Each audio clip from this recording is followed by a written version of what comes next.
கரூர் திருப்புகழ்.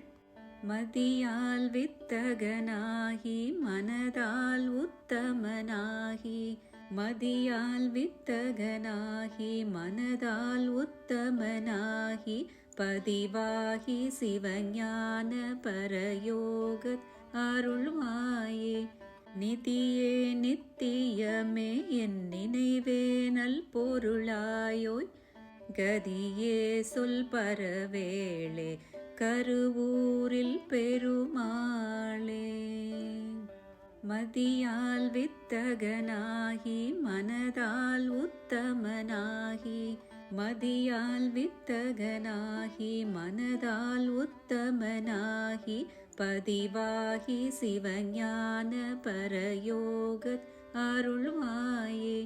நிதியே நித்தியமே என் நினைவே நல் பொருளாயோய், கதியே சொல் பரவேளே கருவூரில் பெருமாளே.